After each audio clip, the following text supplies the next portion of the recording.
ایک بار پھر حاضر ہیں بریکنگ نیوز کے ساتھ۔ C T D intelligence wing کی کراچی کینٹ اسٹیشن پر بڑی کارروائی۔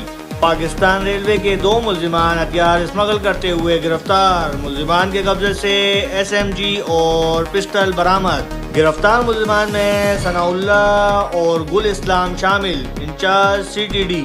ریلوے پولیس کا کام قانونی تقاضوں کے بعد اسلحہ لانا اور پہنچانا ہوتا ہے۔ Incharge CTD۔ تمام تر عمل قانون کے مطابق کیا جاتا ہے۔ برآمد اسلحے کو رقم کے عوض کراچی تک لایا گیا تھا۔ گرفتار دونوں ملزمان پاکستان ریلوے کے ملازم ہیں۔